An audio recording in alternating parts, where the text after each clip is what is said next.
Welcome to episode 5 of the OC154 podcast.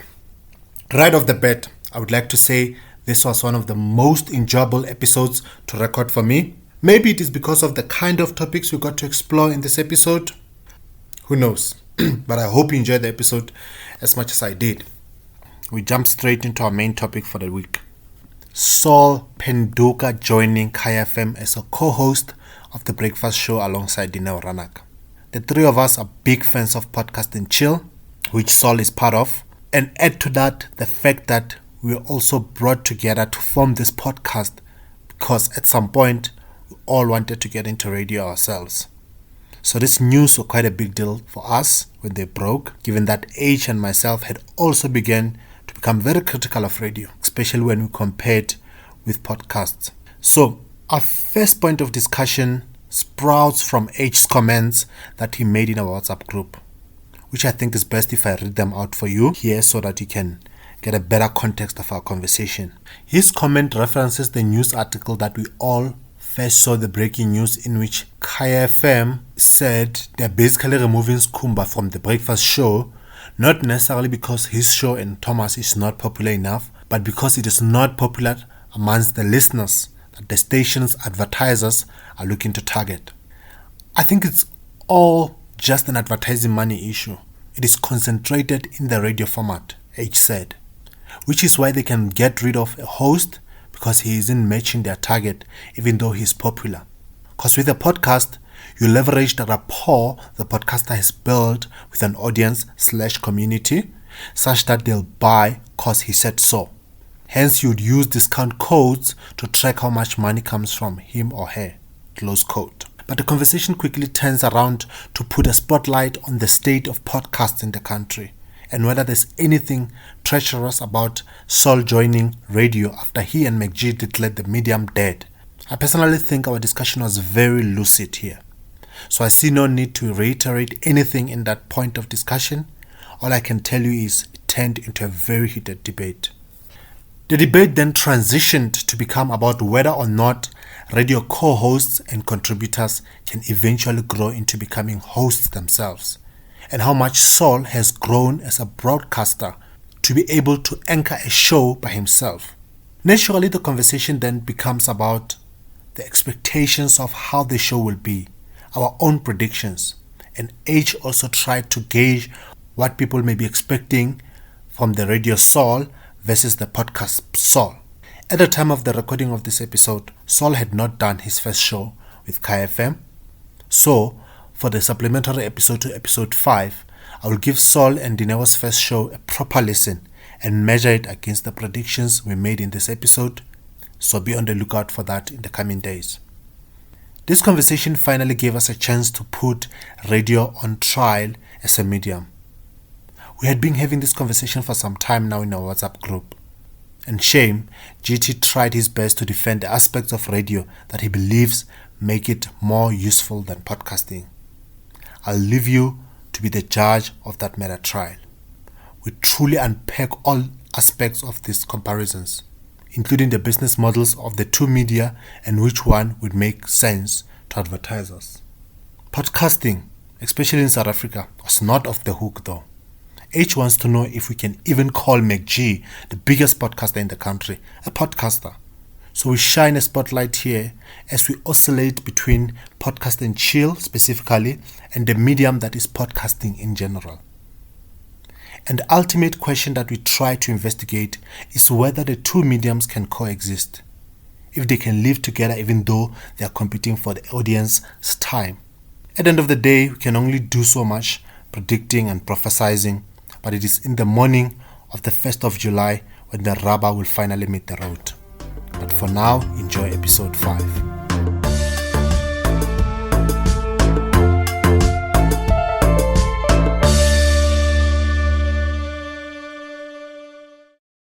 What is going on? Hey, Munna. But I guess, I don't know, Munna, you were saying during the week to say this all boils down to this advertising people, where they spend their money at. Do you think is that, or can we really say we have podcasting now in South Africa. Can you say that, man? But can you paint us a story of where this is coming from? Is this are you now bringing up the soul story? What's happening? But as you know, obviously this week we had the big news, Saul joining Kaya FM. And well, initially we all thought, well, there was a question of does that mean he's leaving Podcast and Chill or not? Even though there was nothing said that he would be. But obviously it's a big question on, are they competitors? Will Kaya FM allow someone to be on the podcast as well as working for the station as well? So it was confirmed he's not leaving Podcast and Chill.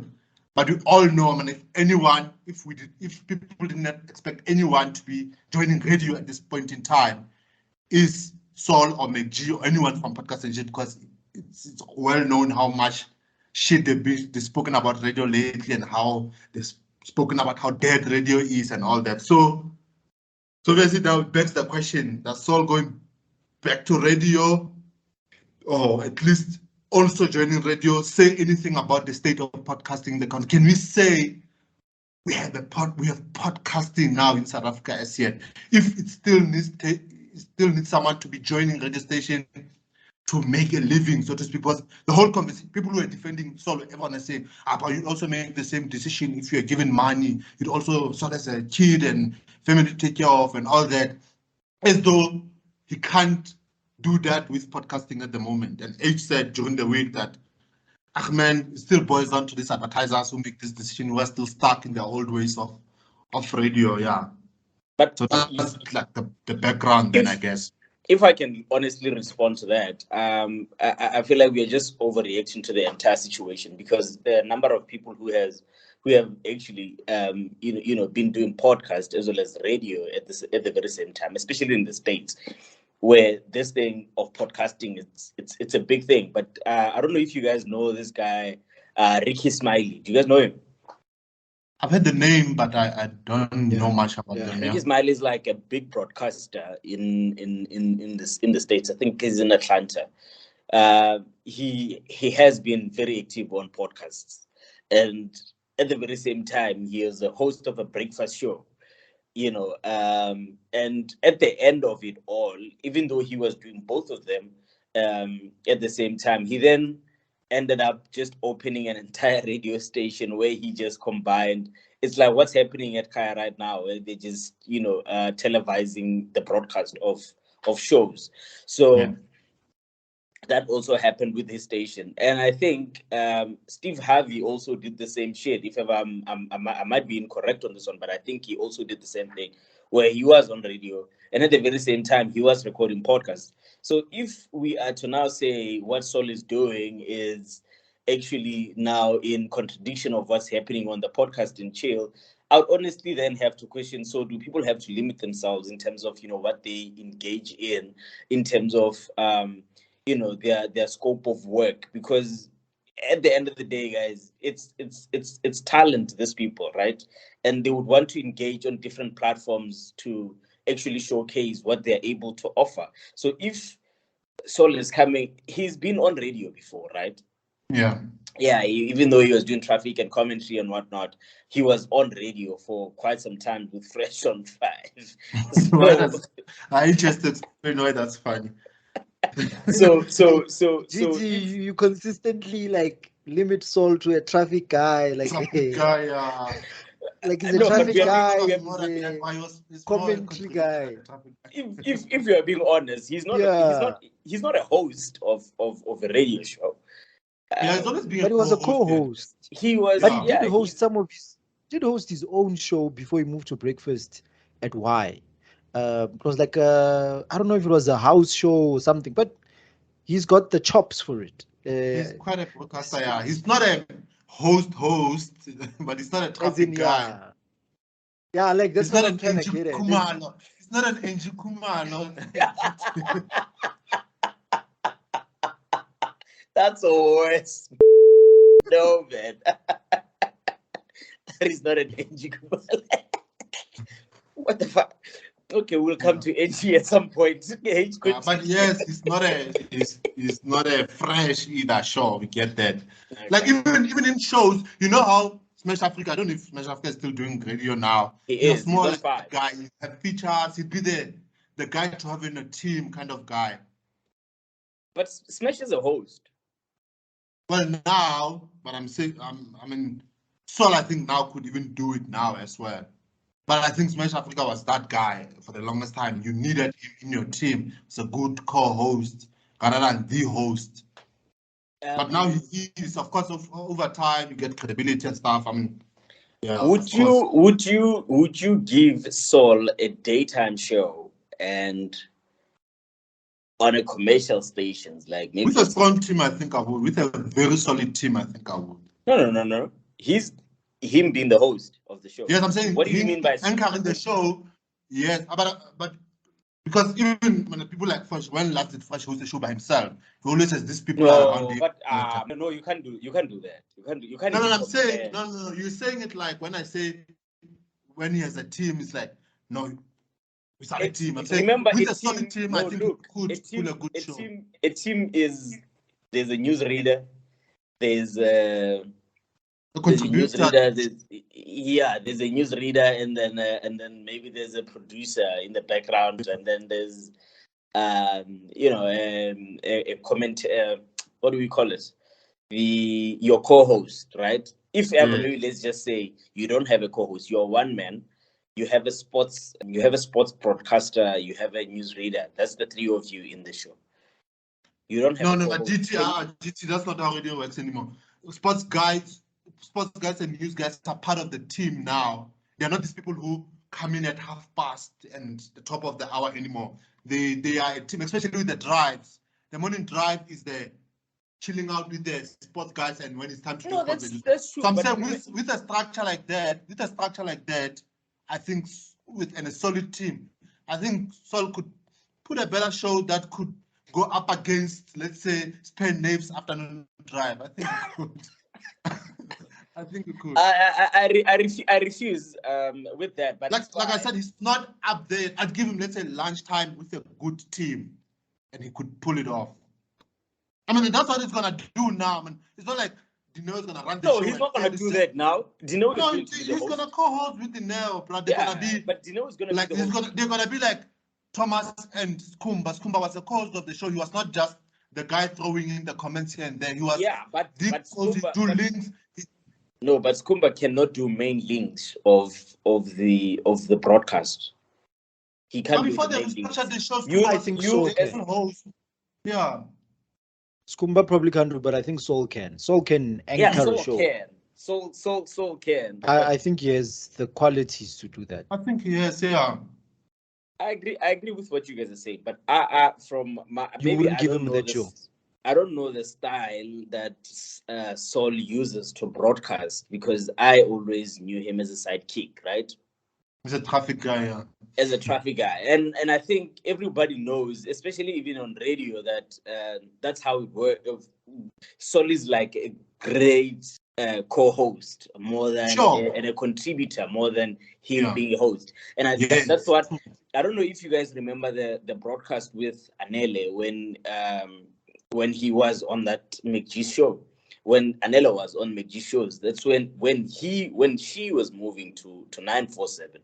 She actually wanted to come as a contributor, or a co-host on the show. It was because of he's great on that lane. Remember when you are like the main host of the show, you have to drive. You are the one who's driving the conversation.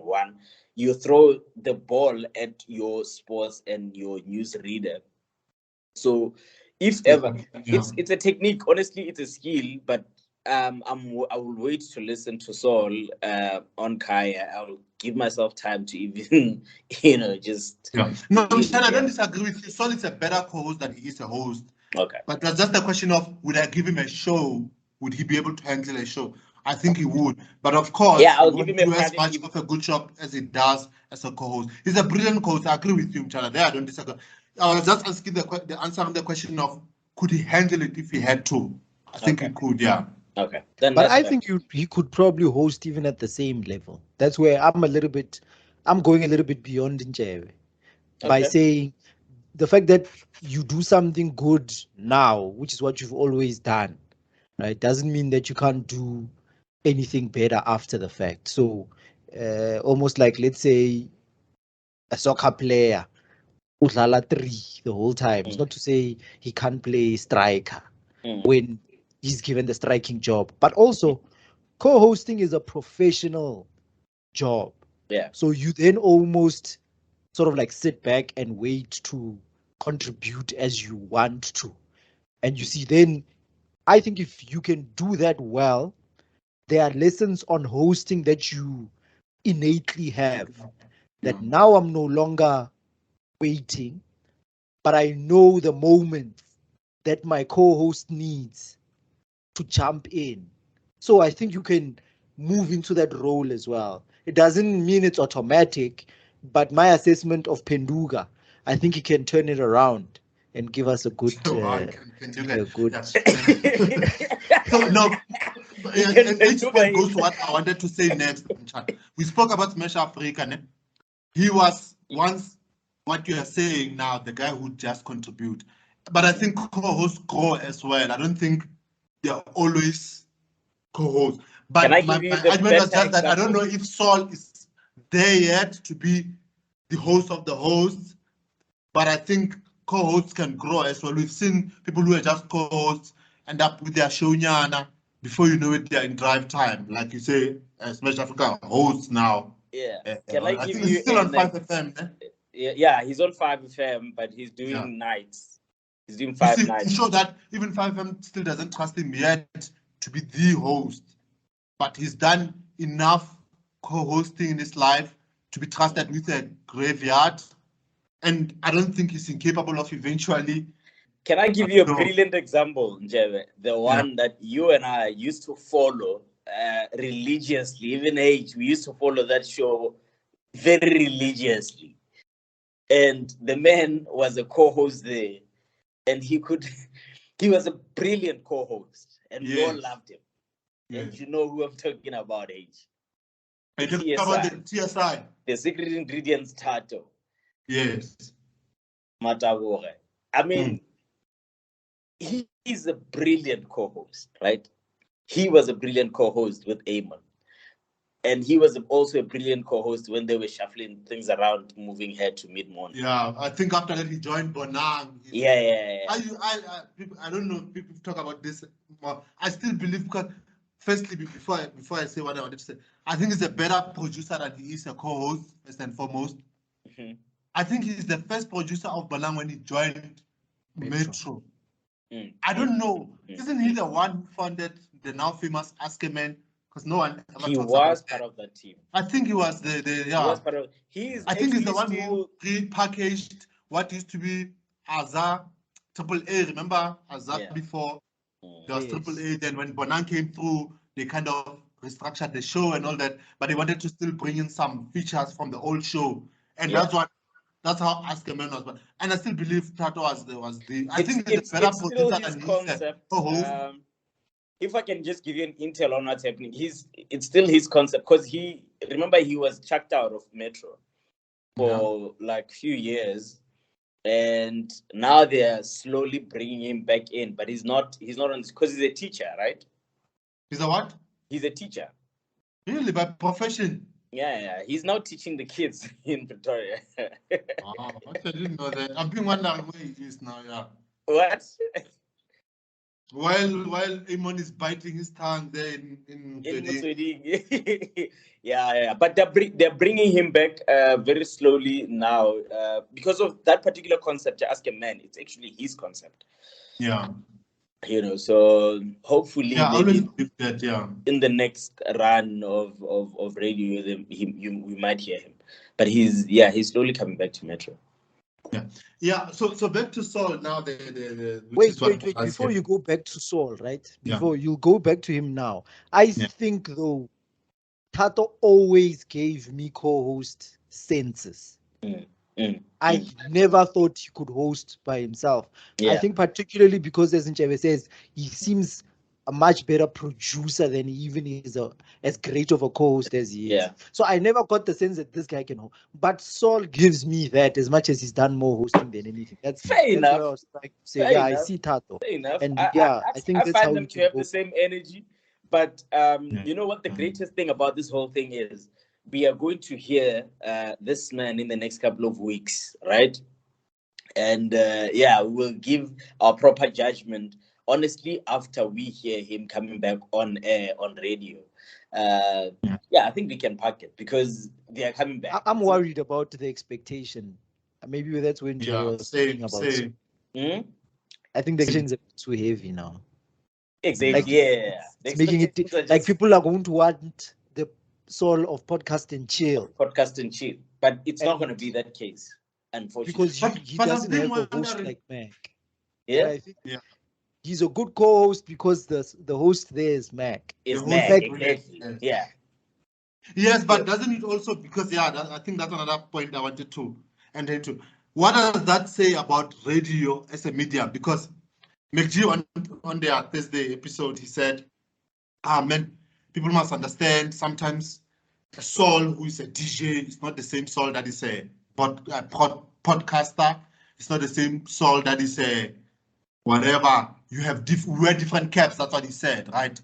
And sure, I appreciate it. Different mediums require different set of skills, but radio and podcasting are so closely related that if people have to expect less from you that you're on radio, because that's what basically H is saying. People must not raise their expectations because radio doesn't work like podcasting. True, but then what does that say about podcasting? That someone has to be less soul diluted version for him to be on radio. Because that's what's going to happen. And I think that's exactly what's going to happen. He's going to go on radio and he's going to put her on his radio head and people are going to be disappointed. But they are not disappointed with him on the podcast. But he's the same soul. He just changed the media. I argue this is not even the same person. Like, you're not even, maybe another football analogy. It's like Pep Guardiola, the player, back in the early 2000s, late 90s, and Pep Guardiola, the coach. It's a different role, particularly because of two things, right? This thing is a show that must go on every single day in the morning. So content-wise, you're not necessarily rounding up the content as you are on a Monday show with everything that has happened.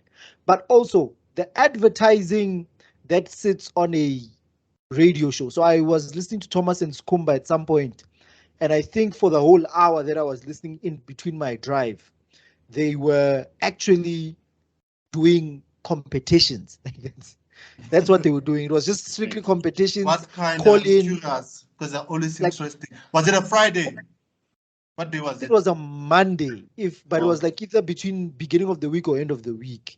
And what they were doing was, let's talk about the game shows. Guys call in, you got a chance to win what, and then there's always that sticker thing, that timer thing that goes on radio and call out different things.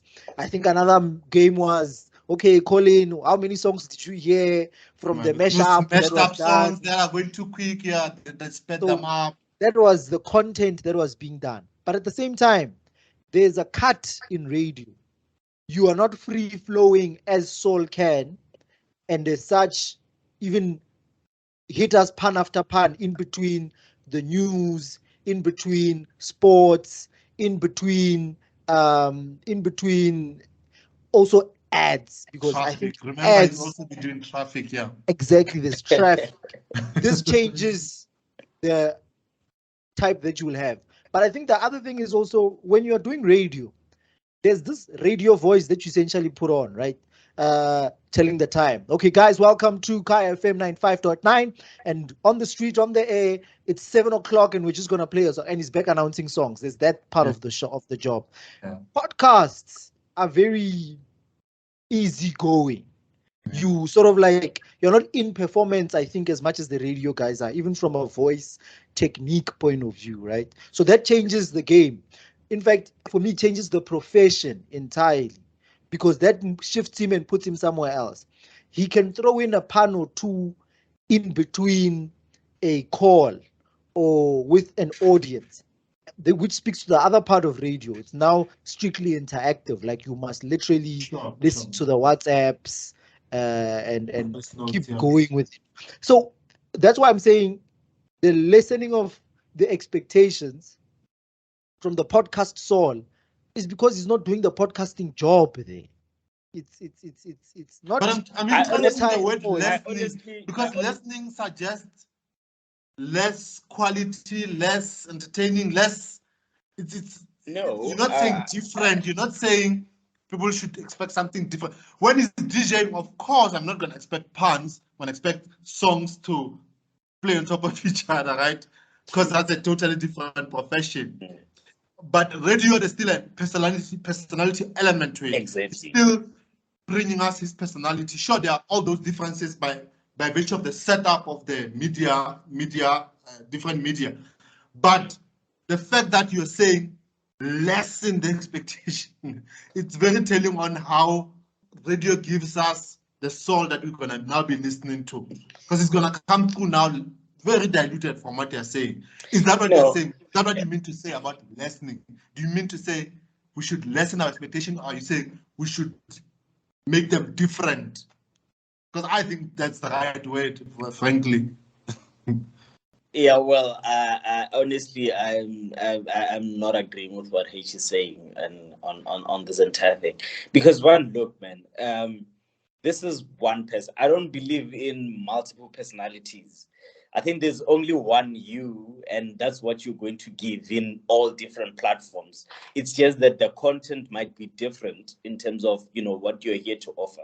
But if ever we are to listen to Saul on podcast, we have an idea of the type of content that he likes, and we have an idea of how he talks. Because you're not always going to be back announcing songs. You're going to back announce song once, maybe in every or three songs, yes. Yeah, every 3 songs, or otherwise because there's a different way of broadcasting with different people. Like, let's talk about Touch, for instance. Touch does not do back announcing of time and all those kind of things. He can tell you what song it is without even making you listen to it as if he's back announcing. Time. Maybe Touch can read time. Maybe he also he has said it before that, okay, that's not his style of broadcasting. So I would like to believe that if ever that's who he is, if he likes to back announce songs and give us a time, yes, he can do that. But at the very same time, I don't think that it's going to be a different person altogether. It's just that the content will now be limited, and he will now be moving on a particular script in terms of, delivery of broadcasting and knowing what to do when, because there's just a number of things that you have to deal with within just 1 hour of the show. As you were busy putting it, that there's ads, there's news, there's sports, there's this, there's that. There's also VN comments that are coming from listeners of the show. So in between those, you are still going to, have a moment to bring out your personality. It's just that you're not going to be having as much time as you would have on a podcast. But that doesn't mean that you're a different person altogether. And if H is to compare somebody from the time that they were a soccer player to the time that they are now coaches, that is not different person. That's you can't compare the two. The different role. Yeah. It's a growth of somebody now being in a different position. So they're not a player anymore. I mean, how do you expect? I actually think he's not a player as he is playing in the podcasting game anymore. And I think I would answer by saying, essentially, you now have to lessen your expectations, because the medium, how people have come to know him. So a lot of people don't know Saul from radio, right? As people were now coming out to say. They know Saul, the podcaster. And I'm saying, if you know Saul, the podcaster, and now you're going to meet Saul, the radio guy, for the first time, you need to lessen your expectations to see how good he actually is in the radio format. And it's because the radio format has all these restrictions, it's scripted. Maybe it's not a good example, but I don't know if you've seen Saul on Sesfikile.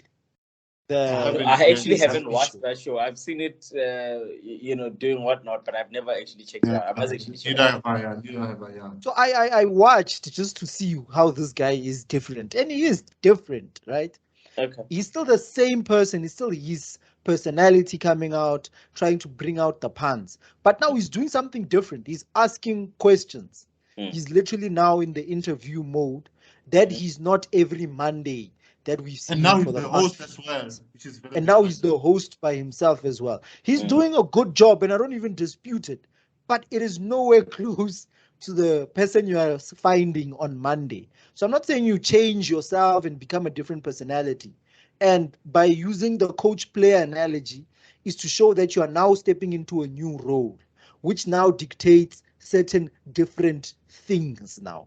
And if you liked Zinedine Zidane because of his skills on the pitch, and now he's a coach, now you're expecting him to have the players skilling like he was skilling when he was playing. You're now just making your expectations too much. And really, disappointment is really observation minus expectations. So if you lower your expectations, I guess you will be less disappointed, is all I'm saying. Because I'm not expecting the puns, not in how the format of the KFM breakfast show is done. Yeah. And I'm also not even expecting him to open up as freely as he can about his love for pornography, for example, or how much debt he was in gambling. There's no, it's not personal. Like, he can't give us that. He must just tell us and live read what MTN sent and must go on with it with his twanging English. Which is we quite count fair. down for 10 questions, please. And You I know agree what? with you, Which is honestly. I hear GT Sorimchat. I hear you, GT, and I get your point, Mchat. But I'm more inclined to agree with H at this point. And but H, are you then implying that there's something fundamentally inferior about radio as a medium anyway? Yes. Personally, Yeah, because that's what I'm saying. Because if you use the word lessen your expectations, because we don't lessen our expectations when you watch Sol DJ, right? We just change them. We just say, no, now he's DJing. He won't be doing what he's doing on a podcast because now he's playing music. We don't lessen anything. We just change our expectation. And frankly, with TV as well, funny enough, with TV, yes, there's still a personality element to it, but we kind of make peace with the fact that TV is TV, man. And personally, I always found it inferior to radio to begin with. So I don't even lessen my expectations. I just change them anyway, and I don't expect much. And I think that's where. And is that how you're looking at it with regards to podcast versus radio? To say the same way TV was not, you wouldn't get a Fed Joe that you get on Metro that you do on Real Goboza. As good as he was on Real Goboza, he'll never be the Fed Joe on Metro FM. Same as DJ's Boo. You guys are really being like this versus on Metro. Wait, GT is the one who's a bigger fan of radio, right? So I think he should come in after I've put radio in the mud in this context, because I'm saying lessen your expectations because it is an inferior medium. And perhaps we should then package how we analyze radio versus podcasts, right? And perhaps the problem we are having in this country is that the biggest podcaster, so to speak, numbers-wise, is a guy who comes from radio. So that has sort of like made us shift our attention into making it look like there's these comparisons. And I don't think they're necessarily supposed to be compared the same way. But from an entertainment point of view, they are both auditory. You must deliver your voice. You must speak to the people. Because, for example, I don't watch the podcast in chill as much as I listen to it, right? So because I'm still in the radio understanding, but also a podcast is nice because you can listen to it. Yeah, well? But at the same time, why I'm saying you must lessen, and this is why I'm insisting on lessen your expectations, is particularly also because of the first point, that we've been forced to sort of like look at podcasts through radio's eyes, because the biggest podcaster is McG, who was a big broadcaster as well. So I think that's the first thing that has made us sort of like have a bias, right? But okay, let's move with that bias.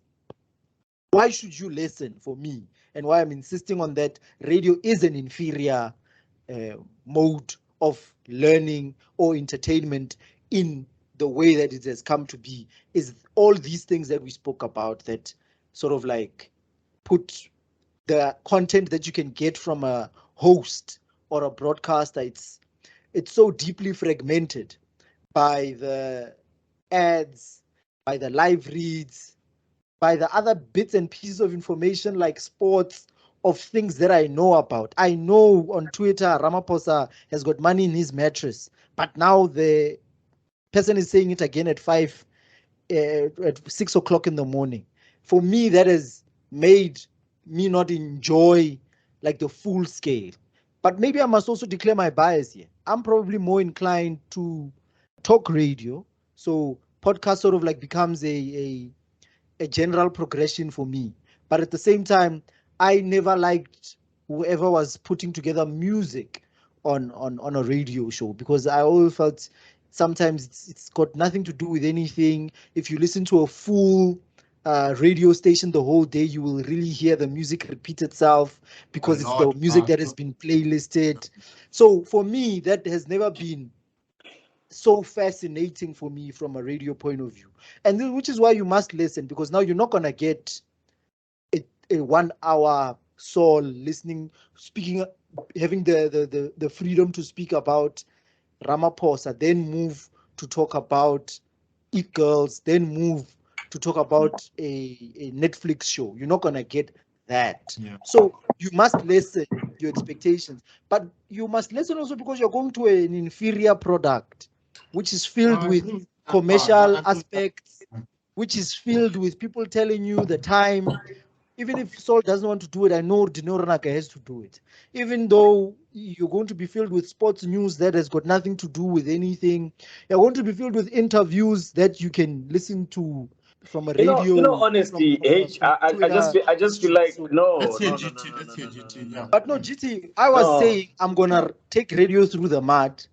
The opportunity is yours. Definitely just took radio. No, but the opportunity is yours to clean it up and show us. Honesty, what you're just saying right now, it's a disrespect to radio, right? To the entire medium. That was the goal, yeah. Yeah. You're not giving it any credit. You don't find the significance and the role that it plays in our society in its entirety. And I would say the same about podcasts, that it's obviously it's just giving me a little information that has nothing, that's not going to inform me of what's going on in actual fact in the country.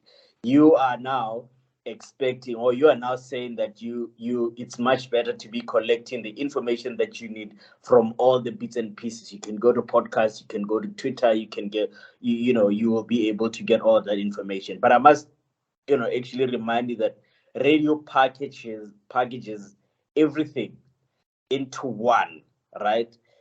All the information that you would need: current affairs, sports, what's happening in the economy, what's going on, in the shops and the markets and everything like that. We all get that within the 3 hour of a show, through those pointless advertising that you're talking about, through those live reads and reporting and everything that is being done on a radio show.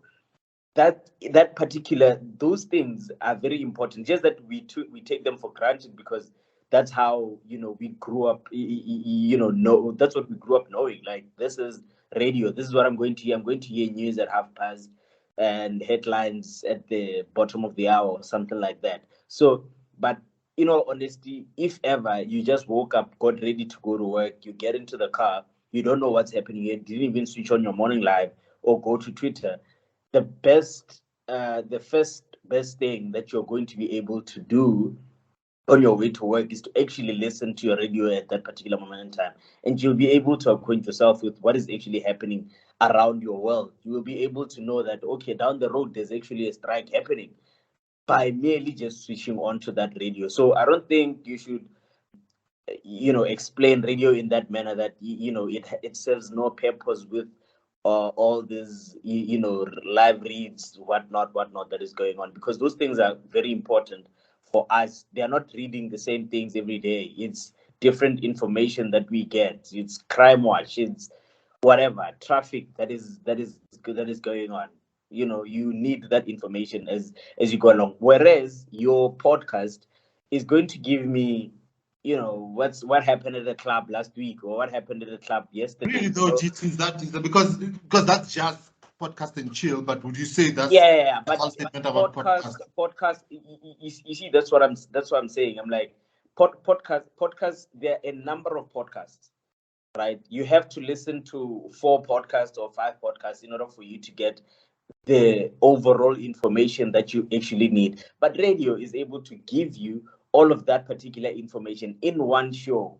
I mean, who's able to give you all of that? If ever you're able to get, everything, entertainment, current affairs, sports, what's happening with business, all in one show. GT, can I ask you then? We should give credits where they're due. Yeah. Yeah. If you're a head of advertising or head of marketing at whatever brand out there, and here are 2 products sitting on your table, you have to allocate your budget. You have a podcast, you have a radio show, you have a whichever radio show you can choose, the best you can think of, and you have a podcast here. Let's say, for argument's sake, because here's another thing that I like podcasts for, is the focused content, because there's value in that. Yes, it's well and good to have a 3-hour show talking about Ukraine for 15 minutes, the next topic about inflation, the next topic about Bonang. Sure, I get that. And Ramaphosa and his mattress, yeah. Yes, the last 5 minutes, they squeeze in a headline about Ramaphosa and his mattress, you know what I mean? And then here's a podcast, let's say, for argument's sake, I don't know what product you'd be selling as a marketer. Let's say, for argument's sake, your consumers are the kind of people who are interested in economics, for example. And here's an economics podcast, which has a fraction of listeners that your a radio show, let's say a breakfast show on 702 has, that has a segment somewhere after sports that talks about the headlines in economics today, versus this podcast, a 2-hour podcast, just unpacking, dissecting, breaking down everything economics. That's what I'm going to look at. Does. As a marketer, who do you feel more value for money from, in terms of putting your money in a product that will speak to the kind of consumers you're looking for? Because remember, another thing about podcasting, it's what they call on-demand listenership. People who listen to podcasts because they want to. Radio people listen to radio by accident. I remember someone who tweeted during this Saul's, he said, "Yeah, Saul will listen to you accidentally when you enter our cars," which is how literally that's how people end up listening to radio. You listen to radio by accident. You switch on your car and radio comes on. You're like, let's hear what's happening. Like, what are they playing? You switch on to the next station. You don't go out of it unless you are GT, or you are me, who knows this breakfast show. But an average radio listener happened to listen to radio, and they're like, oh, that's an interesting topic. And then they play a shit song, the next segment, and they change the station quickly, or they put on Bluetooth and they change. I can't think of people who listen to podcasts by accident. You go into a podcast, you download it, or you search for it somewhere, and you listen to it. As a marketing executive or as an advertising executive, who do you feel like there's more value in terms of listener engagement or listener interest in let me disappoint you. Let me give you a response to what you just said right now. There's as a marketing executive myself, I'll look at accessibility one, right? And I'll look at the products that I'm trying to sell to, right? So if I am now here talking about normal products that you can find in Tops or at a Boxer store or whatever shop, that is of not a bigger bracket of some sort. Like day-to-day product. Yeah, like a day-to-day type of a thing. I am gonna go for radio. You know why? Because of the access, my target. Who am I trying to reach at this stage? If I'm trying to reach people in the rural, somewhere in Tabanchu or whatsoever, why should I then bring it to podcast? They don't have the bundles to do that.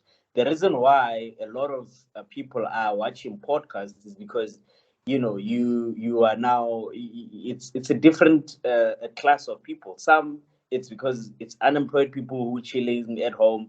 They have nothing else to do during the week, and then they engage in podcasts. Some is because they like the topics and they have these interesting conversations. These are people who are educated, and on weekends they make in time to catch up on their favorite topics on podcasts. While with radio, it's quite different because everybody can listen to it, and depending on the product that I'm trying to sell, it the accessibility is there. Like you don't have to pay to listen to Mutsodi. You don't have to pay to listen to Metro. You just tune in, and then even if it's by that accident, you can hear that particular ad saying, "Hey, we're selling tea bags of whatsoever, and they're going for 999." And if ever you're looking at your kitchen cabin, and then you find, well, no, there's actually no tea bags today here. And they're like, no, but actually, apparently, go box about 999. You can then go there and buy them. So, do you think I have to then now go to a podcast to be advertising something that is of day-to-day use? Unless if ever the reason why most podcasts, in actual fact, I believe they get the advertisings and whatnot, especially for bigger brands, is because they go out to pitch their podcast to say that we have the numbers, and we are we have the numbers, and we have this type of people listening to us. Are they in line with your brands? They are in line with our brands. You know what, let's collaborate and work together. Then you will we will then use our platform to broadcast to actually put your products out there. So I don't think, in answering you, it has to be a thing of I will go for podcast or I'll go for radio, but I have to look at the product and also think about the accessibility in terms of, if ever, who am I trying to target when it comes when it's coming. But if you're trying to build GT is really doing a PhD. No one should answer a question by saying it depends. That's not a way to answer, because inherent in the question is that it's dependent on a various number of factors. Yeah. You must take a stand and decide in the moment where you are going, because the dependencies are a given. I mean, they are there. I mean, it's there. It's not that you will decide. But I think Jave's question had to do a lot with podcasts have got what we would call, where the customer acquisition is expected to be lower, because you already have the ability to turn the customer to buy, because you as the podcaster has built brand loyalty, right? So that's the first dependency in part of Nchebe's question, as he mentioned that you listen to radio accidentally. And I think it's more by accident more and more now, because there's various ways of receiving information. And I think at the time when we're doing TSI, for example, that was appointment listening. We wanted to be there at 12 o'clock, come hell or high water, right? Sure. Even when we're in school, I remember there were some subjects where I was in class and I'm listening to We'll be listening to TSI. Like, for some reason, I remember I wrote my Tswana paper because that's when we're doing matric, right? Yeah. I wrote my Tswana paper, listening to that last link with everyone before they say, guys, put away your phones. Then I could just get that last link of what's on the menu. Yeah.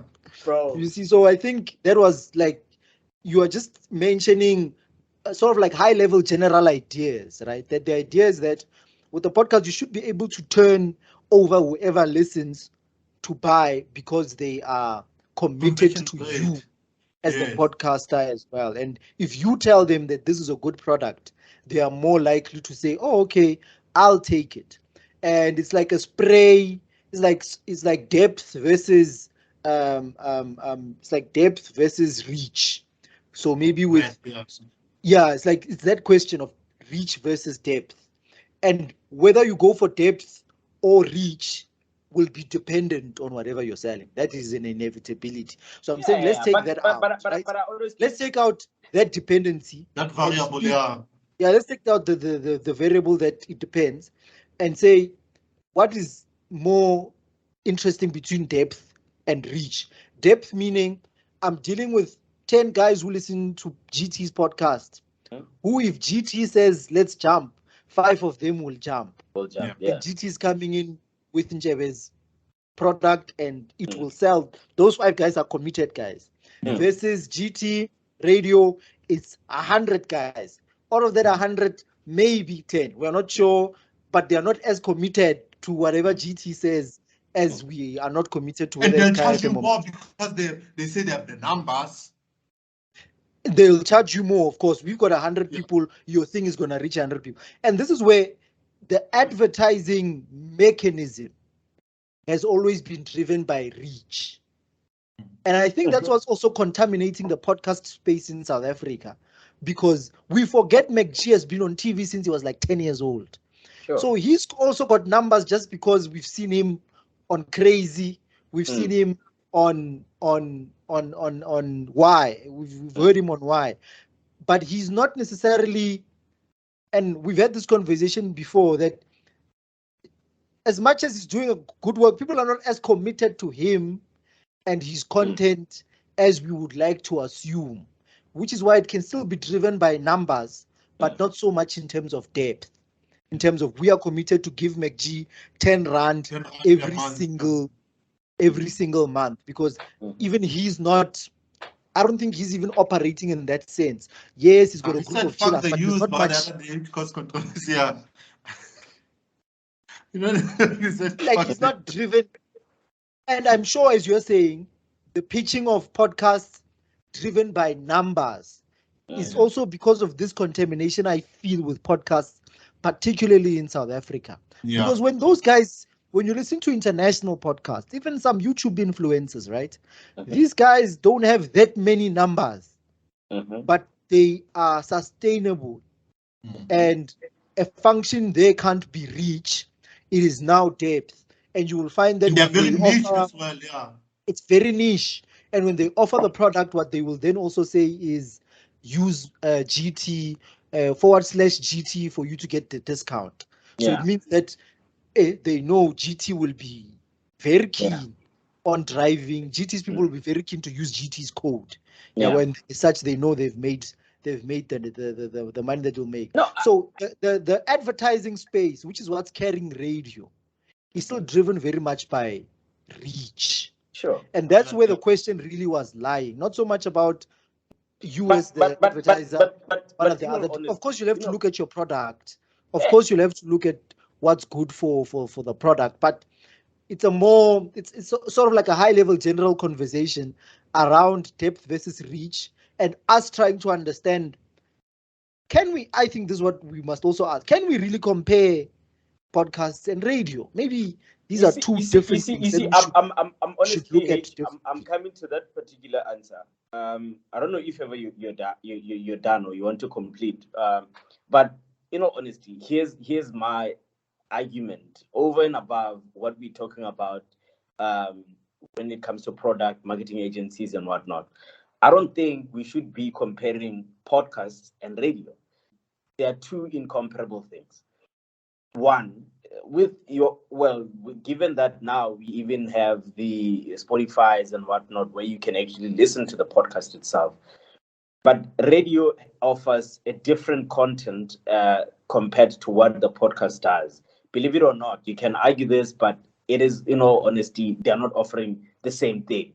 You are listening to a long conversation of one topic on a podcast, as opposed to the information. Radio wasn't created to give you, in its honestly original form, it wasn't created to give you just conversations of particular topics and whatsoever. It was meant to give you information. It was meant to make people aware of whatever that is happening around them. So whereas with podcasts, and be inter Can I and be please, interactive. Mchana, you'll finish up. Shout out. Before you finish up, can I please challenge this notion of a clear black and white no, podcasting is not the same. They are not competitors. The language of what makes things competitive, because I think this is in consumer economics or something. They have this indirect competition thing where if a consumer has 5 rands to spend and they would choose bread over, let's say, a cold drink, that kind of indirectly makes bread a competitor of cold drink, because if people have less money, they will end up buying that which is essential over that which is luxury, right? So even with podcasting and radio and all that, yes, they are not the same, exactly the same thing, but there's also a time as a resource here. I have my days when I set aside time for podcasting. And guess what? During the time when I'm listening to podcasts and chill, there's a radio show out there that I'm not listening to, that I could have otherwise been listening to. So yes, not directly, but there's a reason why, for example, McGee was saying they wanted to destroy his podcast. Why would they do that if it's not a threat to them? Well, that's there is something about and, honestly, people now not what wanting to listen to relying on, McGee. but, yeah. Sorry, Mchana, can I just finish up this point? The reason why radio executives wanted were out to get McGee is the part of it is these people who could have otherwise been listening to who could have been influenced by our station or our radio shows are not anymore, because they're busy listening to that, whatever in their mind they'll say, that clown McGee, rather than you know what I'm saying, following. I mean, if you think about it, but now people will even say McGee is the president of the youth, for example, even though he said fuck the youth. Imagine a station like YFM, which prides itself for being in the forefront of the movement of the youth conversations. Now McGee is in that forefront.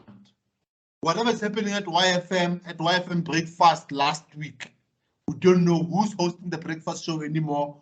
We don't know what they're busy focused on. We don't know what competition they are running at the moment, because we are busy waiting for the next episode of Podcast and Chill. We're busy waiting to hear what McGee has to say about soul living. I mean, McGee made an interesting point to say there was no trending of the Neo Ranaka living metro. That tells you something about what conversation are we having, and that matters to a radio station which is meant to be in the forefront of conversations. The fact that no one is even interested to find out who's going to replace Neo Ranaka, but we're more interested to find out if Saul is actually leaving Podcast and Chill or he'll be doing both, tells you something about it. So yes, they are not competitors in a traditional direct sense like a Mercedes-Benz and a BMW per se, but they are in a way like a rugby and a football kind of way, where if I have to choose to buy a ticket to watch a match, am I buying a football match or a rugby match, even though the two sports are not exactly the same, you know what I mean?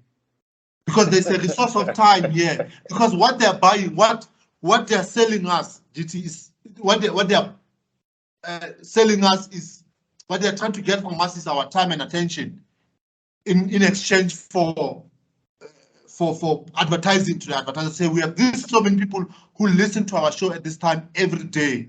You know what I mean? So it's not that they're not competitors. They are not competitors directly, but they sure are competitors one way or another. And there's a reason why radio guys are so pissed off by McGee. And there's a reason why when they offered Saul, they said, man, would you consider maybe not being part of the Podcast and Chill anymore?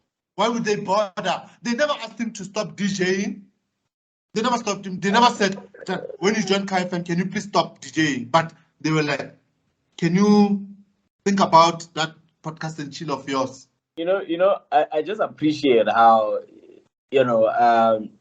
there's this new thing that is podcast, and it's now, a competitor to one of the things that has been around for like quite some time. And it's quite funny. I'm seeing H's question. He says he's Nigerian podcaster. We will attack that. Well, well, if bro, radio has been around for like years, right? Radio has been around for years. Podcast is honestly something that is fairly new, especially in South Africa, for that particular matter. So, if we're looking at the two mediums and what they really offer in how they are structured, I'm yet to be convinced that we can really make an argument about a podcast and compare it to this medium that is radio. Simply that is honestly just based on what the both are offering. If I can ask you one thing right now, because you're making reference to McGee's podcast in this entire argument, in this entire conversation, can you is that the information that you really need for you to say, okay, I'm satisfied about what I want to know No, for the this easy answer is particular week? no. The answer is no. I Yeah. don't get any educational value for podcast. Okay, I'm trying to, can I answer what you say? Age before you go. Age before you go. I'm trying to Okay, that's just the sad part about the state of podcasting in South Africa at the moment, right? But that's not a general statement about podcasting in general. And the reason I people So no, Jeff. I think we can really go have in, yeah. to get this. And now with what you just said right now, I'm responding to say no. So are we then concluding that go to H's question where he's asking whether McGee is really a podcaster, because we are making this comparison based on what they say on their show, based on the hype that is happening around a podcast and chill with McGee and whatnot. And not that I wish to see McGee's podcast one day being gone or whatsoever, but I just feel like it's a season that's happening right now in the country, and at some point it'll all pass and we will move on to the next thing. Can I give you my diagnosis? I you make an Yeah. interesting point, but this is how I look at it. Okay. I think firstly, let me start here. The reason people were angry at Saul during the week is mostly because they consider this to be some kind of a revolution, right? They're changing the way media is done in the country, and that's what podcasts did to traditional media, and including TV actually, worldwide, or especially in America. That's what podcasting did. They changed this fakeness and this performativeness that comes with traditional media, right? They tapped into what is referred to as depth rather than reach, right? Because podcasting in its natural sense, it's very niche. It's focused, it's subject focused for the most part. When you look at most podcasts around the world, they will tell you the crime podcast. When this podcast is just talking about crime, the philosophy, there's a one I'm following, the philosophy podcast. You'll not find any celebrity gossip there. You'll not find anything, just philosophies from ancient times. So that thing that they talk about the depth versus breadth. So I think with McGee, this is what's happening. We haven't had any podcast in the country at this point. He's literally the first official podcaster. So with that comes this. He's got this background in broadcasting. And let's be honest, McGee was an unconventional broadcaster to begin with. So if anyone was perfect to kind of tap into podcasting, was McGee. So we've never seen, so how H puts it is, I think my suspicion of why H asked that is McGee really a podcaster or is he a failed broadcaster? Basically, that's how I kind of interpreted the question. He's a broadcaster who's got now a little bit of freedom, and we've never seen that before. He's a broadcaster who can say, fuck, live on air. Like, what the hell? He's that guy. He's if we were to imagine Pedro Uncensored, he's that guy. That's what McGee. So McGee is a version of what you're used to as a radio guy, but now who's went a little step further, who's just crossed over at the edge a little bit. So I think that's that's how I would my hypothesis of the success of Meg is the how we know radio guys to be, but unlike them, he can say things that wouldn't survive him the BCCSA hearing. You know what I mean? He says things that makes you always wanted to say when he was on air, or things that he always got fired for. Now you can say them freely. And that's what he's, I think, so answer his question. McGee is not really a podcaster, he's a fucked up broadcaster with freedom. I think that's what he is. And So that's just to answer really his where, question. because So that's once you how have that that, knows his success actually. Yeah. and I think it's key to then diagnose his success with that thing, because it allows us to at least then see that what happens is that if we had like podcasts in this country, it would be easier for us to see that they are competing for time, but they can live together, much like TV can live with radio. And at the same time, the shift for Saul when he moved to Sesfikile, which is also a time comparison, did not cause any waves whatsoever. We didn't even know he was on Sesfikile. Yeah. But the move to radio creates this halabaloo. And I think precisely because the biggest podcaster is really the radio guy in the country. And I think that's what's making it difficult. No, but at the same time, no. But anyway. No, let me just expand on the point, because what I'm saying by that is that because it had always had this competing thing and more like direct competition as opposed to indirect competition, it feels like a betrayal, those kind of things. You were on the radio betrayed, saying radio's dead, now you are back, that kind of thing. And that's not really how podcasts and radio should live, even though they are both competing for time. Much like book reading is competing for time with TV, much like you are competing for time between jogging and sticking to read the news or to watch the news at 6 a.m. or 6 p.m. whatever, because you are competing for time. And there's a lot of things, even the way that they've done a lot of these social media apps, it's about making you stick onto the app for longer because they want you to stay there. That's what it is about. So I think the comparison is skewed a lot, particularly in South Africa, because of the biggest podcaster in inverted commas, and I think is how we must continue to say it, is McG, and McG comes from the broadcasting radio space. And I think that's why this causes like our understanding of podcasts to be largely around the way that McG has done it. But at the same time, our awareness of other podcasts is so limited. And I'm convinced there are a lot of them that are not doing celebrity gossip, that might be trying to tap into something with much more depth. But our media space is still very much broadcast heavy. And as such, these podcasts still remain saturated with the stench almost of broadcasting. It smells like broadcasting, and it will continue to smell like broadcasting for a very long time to come. And I think that's why even the advertising shift isn't happening in the time that we want it to, because even the advertisers smell like broadcasting.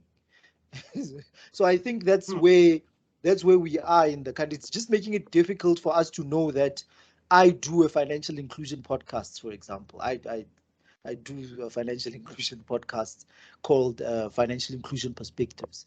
We do a literature podcast that looks at the audiobooks that we produce and sort of like have discussions on the books themselves. So even OC154 with its 3 listeners continues to be It's more a than corner. that. And we reached 200 listeners the other day. Don't be like. But you see, the idea is that these niche guys should continue to be supported in their nicheness because they are providing a service to an audience that is actually listening. And if OC154 has 200 that's a lot of people. But that's not how the marketers work. And that's the problem. It saturates the market. You don't stretch it out. And I would like to even stretch it further to the economic structure of South Africa. In fact, strengthens the way this is looked at. So when you are in South Africa, it's very oligopolistic. Only a few companies are the big ones, and you don't have a lot of small ones that are as successful as they need to be, as you would have in different countries across the world. A good example is like banking. So if you go into other countries, they've got very niche banks for a community sitting around Tabanchu. There's the Tabanchu Bank that the Tabanchu people can trust, and that's where they go for their money, and Tabanchu Bank is profitable. Even if you go to a small community like Tabanchu, you would find a bank in like Canada. There's a lot of banks. There's a lot of financiers, formal, not necessarily mashonisa as microfinanciers, but formal institutions. South Africa only has 3 cooperative banks, for example, and a cooperative bank is like a small community bank for the people around there. That is why I think we are mimicking the economic structure as well. So it's going to be difficult for the finding to find its way into these smaller guys, because the stench of oligopolistic even broadcasting is gonna be with us for such a long time. And I think it's quite disappointing, because what podcasts at least can help to do is enlighten small communities of people who can organize themselves. I'm listening to some podcast called a low tech podcast about guys who are trying to create small farming houses within their areas in the States. They are telling you techniques to do it, how to do potatoes, how do you step out of the global supply chain and those kind of stuff, and find a way to supply food for yourself and your community. That's such an obscure thing to be listening. So niche, So that's what South Africa would need, but it would also need to change its structures, I believe, because you So can't would you say exist in podcasts are community, are like community radio stations, but without a geographic community, different type of community? Sure, and that's why even South African community radio stations are one of the most appalling institutions in terms of highlighting community issues, as I've come to see. They don't really dig deeper into the issues inside that community. They don't interview a random gogo who did something, those kind of things, because that's what that community radio station should be doing, because they wouldn't be able to attract advertising for the Wembe district, which is just a corner of gogos in that corner. They then also take global issues and make it look like they can now they can only report on big issues for them to get the advertising coming in. Alexander So FM talking about Ukraine war, and I was on Alexander FM at some point, and I saw them do that, and I was asking, don't you guys like talk about the traffic is global traffic? What does the traffic in Pretoria have to do with Alex and Alex FM, right? Because you want the people of Alex to like it. What I did like, though, is that that's the first time I heard a Kabzadi small song, because I was in Alex FM and they say this is an Alex boy. I'm like, oh, okay. It's good to see that the king. This is just for me to say the King of Amapiano Part 2 is out, guys. Let's go check it out. That's such a radio link, right? I saw a lot of good reviews with it, GT, do you want to close up yesterday, to move on to other topics now, I'm saying, do you want to maybe... Just to round it off, I take both your points on how you're viewing podcasting, you're viewing radio, but and I respect all your views on it, and anybody who's going to be listening to us can honestly just also weigh in on this particular topic, because it is something that is now current. Everybody's talking about it, making comparison between radio as well as podcasting. But my maintaining point is we cannot compare the two. The two have two different things to offer. And as I was talking to you on it right now, and you also just actually confirmed that, it has, with podcasting, honestly, you don't even know some of the the content that you're consuming. You just get it for entertainment, and then that is it. It's not what you are. It's not something that you will take and you've benefited to know that, okay, this is what's actually happening in my surroundings or in my country or wherever. You're getting, bits and pieces of, entertainment of some sort. While on the other side, H talks about, trashing radio to talk about, how, it has all of these bits and pieces of information, but those bits and pieces of information, that's something that you need almost every day. So you need them so that at least you're able to, to navigate your worlds. For you to know that what happened at Farmgate over the weekend, because I heard that there was even an auction, Yeah, so happening. so those Because, bulls, man, they're quite something. yeah, some are even How funny would 200,000. it be? How funny would it be if we had that H sent a demo to Alex FM and next week he's joining them? After all this trash talk, After just all pulls a this soul trend. on us, And yeah. and you know what? And you know what? That's what will make this entire thing trend, because you are trashing it today, Yeah, and then tomorrow they're offering you a plate. You are like, hey, you know what? I guys, no, I was wrong. This is what I actually, I feel like for my growth, for my whatnot. Because now all of a sudden you're trying to make it look nice. But that's what Solo is doing as well. He's now coming back to say, no, man, you should understand that this is how it works. I don't But think don't you that. think also people have don't you think people also have what they call it garage band mentality? So people like, no, you are real when you're still struggling. Yeah, Your yeah. art was true and what. Since you went commercial or since you became mainstream, you lost your attachment. So I think with Sol, especially what H said, most people don't know Sol from radio, man.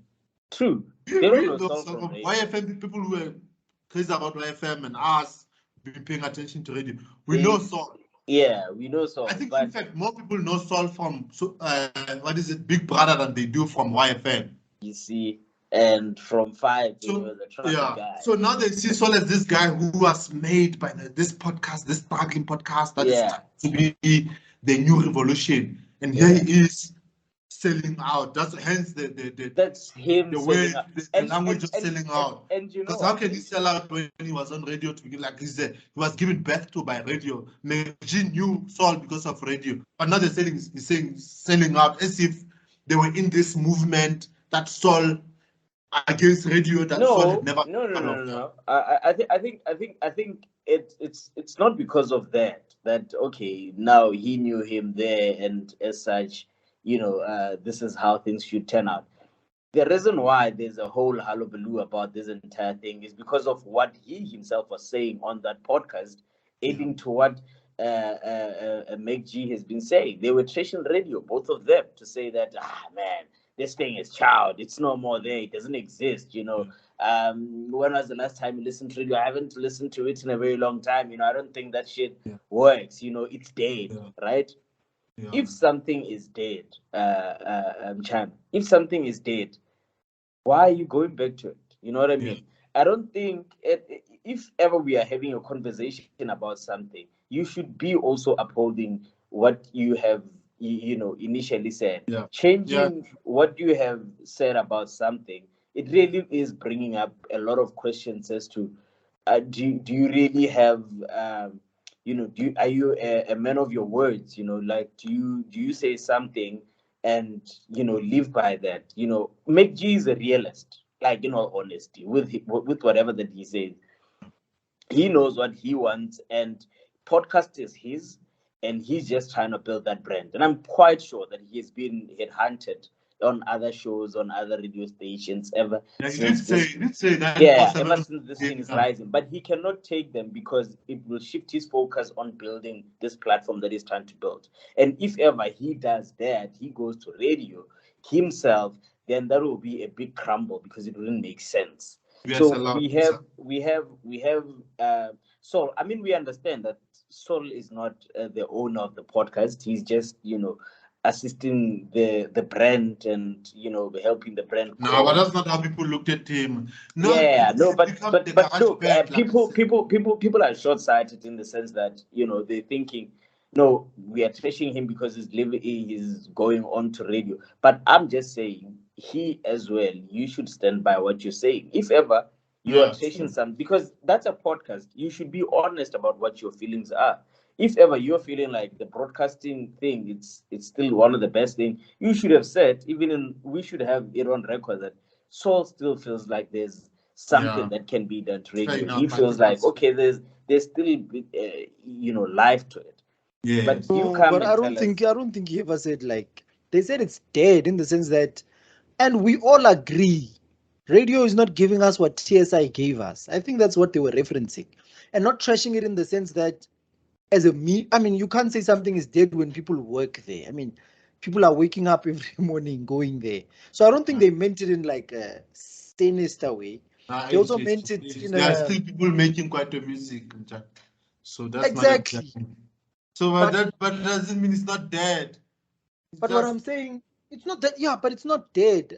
TKZ will gig and will make some money, do after he's done his construction tender, might go and perform Gibela Pesco and like Trompis is still there, developers got Alaska's still brave, alive. yeah.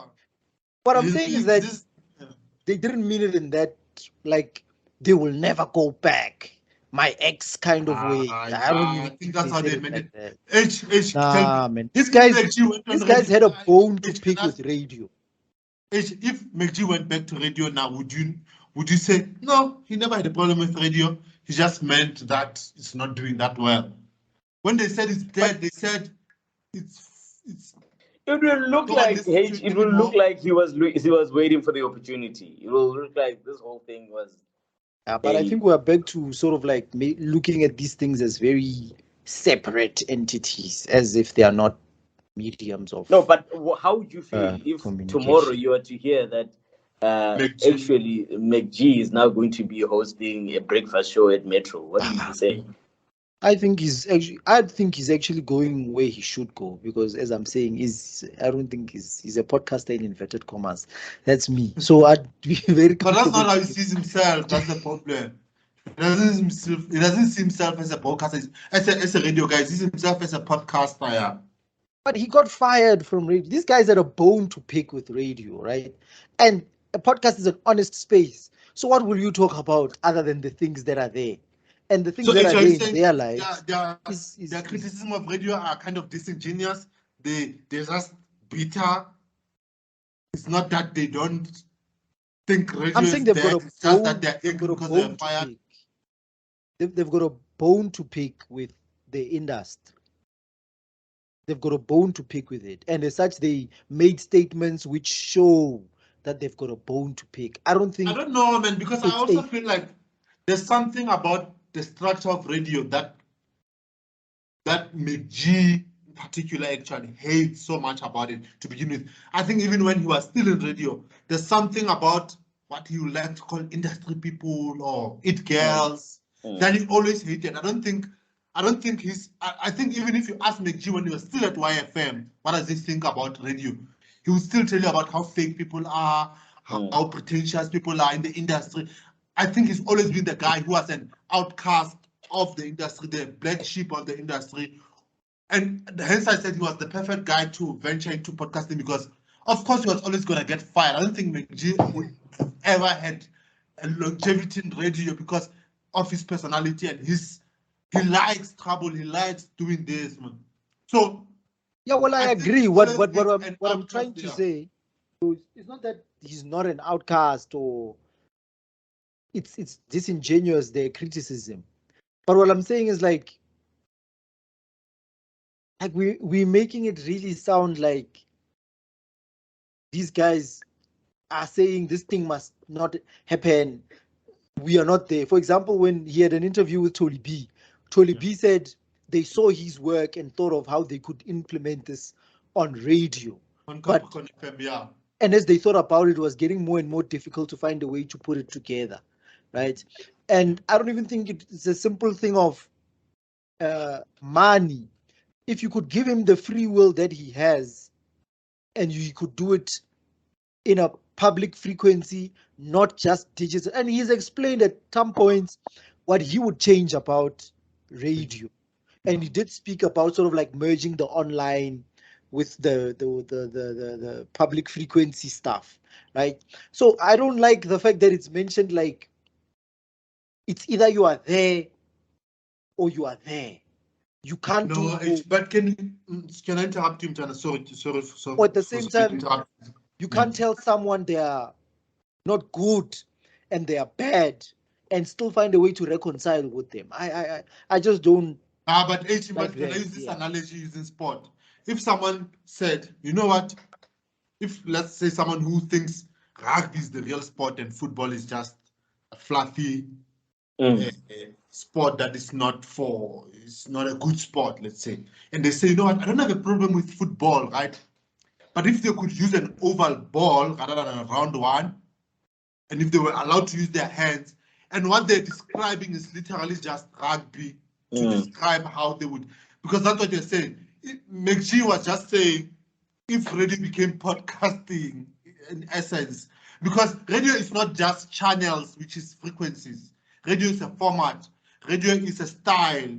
Radio has its things that make it radio, that are a defining thing about radio. And if McGee's podcast became what it is exactly, and it just happens to be broadcast on 87.4 FM or whatever, it will still be a podcast that is live on radio, and it didn't now start becoming radio because now it's being broadcast through a radio frequency. There's still something that makes radio radio. Like there's still, Yeah. I don't know how to put, like almost like a criteria that I would say if this thing meets this kind of thing, and that's why you're able to say H yourself, is McGee really a podcaster? Because there is something that makes someone a podcaster. There's something that makes someone a broadcaster, i.e. a radio guy. And when you say that you're looking at certain types of characteristics and traits that this person's type of content has. So to simply say, like if Tolibi, let's say, succeeded somehow to put McGee's podcast on Capricorn FM, and let's say they give him a 6 to 8 slot on Saturdays, whatever, it would be a podcast on a radio channel, really. It wouldn't be radio anymore. But I think it's part of what we would call the development of any industry. And I think the move by Saul, or the shift by Saul, creates an opportunity for this stuff, which I believe will merge eventually at some point. Like the impact, there's a big, I shouldn't forget his name, man. I shouldn't forget this guy's name. The American McGee's inspiration. Howard Stern. How's the name? Like Howard Stern's impact on radio. Yeah. Which was really him wanting people to now sort of like view radio through TV's eyes, sort of like performative. You would have stuff happening in the studio that people would just have to imagine what's happening on the outside. People, strippers there, different things sort of like happening in the studio that people can't see. And it was like TV. And he never was not like a big fan of the music, for example. And maybe at some point there was radio, which was just pure talking, maybe before people decided to faraz music. But there's development that radio has gone through since the beginning of time. And my sense is, as much as they might not like the format as it sits now, this move, for me, I'm looking at positively as something that can create some merge of some sense of an influence of whatever the podcast industry is influencing, much like Howard Stern love for film influenced the radio scene in terms of theater of the mind, more open to just things happening here. People can't see it. People are just hearing bits and pieces of it and stuff like that. So I just think, for me, we shouldn't like black and white it. Maybe that's what I'm trying to say. And I think they should be allowed to denigrate it and put it through the mud like I did now. And then tomorrow morning, I'm going to go back and check out whether Soul is doing well on the broadcast. So listen to Glenn Lewis Drive on Radio 2000. After I just said I have a problem with back announcing of songs and because that's what we must be able to do. We must be able to move through life. I think like I don't understand this thing that you must only be one-dimensional and your dimension must just be this one. Look at you guys. You are here podcasting. You're supposed to be reading legal briefs and working on IFRS 29. But you are they never busy. opened emails of our demos channel. That's why we are here. Our demos are sitting in people's junk mail. They're here. You know. That's why we're here. And niggas, I don't know. I think we kind of exhausted the topic now. Can we do this, niggas? I heard that